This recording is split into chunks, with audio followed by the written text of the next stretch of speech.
Hello, ഇന്ന് നമുക്ക് പെട്ടെന്നൊരു പെൻ സ്റ്റാൻഡ് അല്ലെങ്കിൽ സ്കെച്ച് പെൻസിൽ എന്തും ഇട്ടാക്കാൻ പറ്റിയ ഒരു സ്റ്റാൻഡ് ഉണ്ടാക്കാം.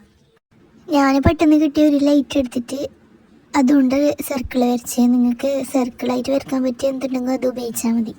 എന്നിട്ട് അതുപോലെ ഫ്ലവർ ഷേപ്പിൽ കുറേ പെറ്റൽസ് പോലെ ഫുള്ള് സർക്കിൾ തന്നെ വരച്ച് കൊടുക്കുക. ഒരേ ഷേപ്പിൽ കിട്ടാൻ വേണ്ടിയിട്ടാണ് അതിനോട് തന്നെ വരക്കുന്നത്. വരച്ചതിന് ശേഷം ഈ വീഡിയോയിൽ കാണുന്ന പോലെ തന്നെ കട്ട് ചെയ്തിട്ട് എടുക്കാം. കളർ ചെയ്തിട്ട് കട്ട് ചെയ്താൽ അതൊരു ഫിനിഷിങ് ഉണ്ടാവില്ല. ഫസ്റ്റ് കട്ട് ചെയ്തിട്ട് കളർ ചെയ്യണം. വീഡിയോ കാണുന്ന ഇടയിൽ സബ്സ്ക്രൈബ് ചെയ്യാൻ മറക്കണ്ട, ഒന്ന് സബ്സ്ക്രൈബ് ചെയ്ത് വെച്ചോ. ഇനി ഇതുപോലത്തെ വീഡിയോസ് പോസ്റ്റ് ചെയ്യുന്നതായിരിക്കും. പിന്നെ അതിൻ്റെ മിഡിൽ ഒരു ചെക്സ് പോലെ വരച്ചെടുത്താൽ മതി. അത് ജസ്റ്റ് ഒന്ന് ഫ്ലവറിൻ്റെ മിഡിൽ ഒരു കുറച്ചും കൂടി ഡാർക്കായിട്ട്, പിന്നെ ഫുള്ളായിട്ട് ഒന്ന് ഔട്ട്ലൈൻ കൊടുക്കണം. ഞാൻ ഫസ്റ്റ് പെന്നിൽ കൊടുത്ത് പിന്നെ സ്കെച്ചിൽ തന്നെ ഔട്ട്ലൈൻ കൊടുത്ത് നമുക്ക് കളർ കൊടുക്കാൻ തുടങ്ങാം. മിഡിൽ ബ്രൗൺ കളറും കൊടുക്കുക. അതിൻ്റെ പെറ്റൽസിന് നിങ്ങൾക്ക് ഇഷ്ടമുള്ള കളർ കൊടുക്കുക. ഞാൻ ഇവിടെ ഇപ്പോൾ യെല്ലോ കളറാണ് കൊടുക്കുന്നത്. പാണ്ടിൻ്റെ ചെയ്യുമ്പോൾ നല്ല രസമായിരിക്കും. കുറച്ചും കൂടി ഡീറ്റെയിൽസ് കൊടുക്കുന്നതുകൊണ്ട് ഞാൻ ഫ്ലവറിൻ്റെ ചെയ്താൽ ഇതാകുമ്പോൾ ആർക്കും വേണമെങ്കിൽ ചെയ്തെടുക്കാം സിമ്പിളായിട്ട്. നിങ്ങൾക്ക് ഈ കളർ സ്കെച്ച് കൊടുക്കുന്നതിന് പകരം വേണമെങ്കിൽ പെയിൻ്റ് അടിക്കാൻ കുറച്ച് ടൈം എടുക്കുന്നതുകൊണ്ട് ഞാൻ ഇതന്നെ കൊടുത്ത്.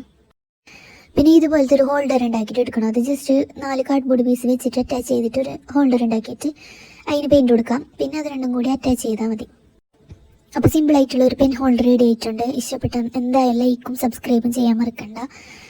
ഫൈനൽ ലുക്ക് ഇഷ്ടമായാൽ കമൻറ്റ് ബിലോ. അപ്പോൾ നെക്സ്റ്റ് വീഡിയോയിൽ കാണുന്നവരേക്കും ബായ്.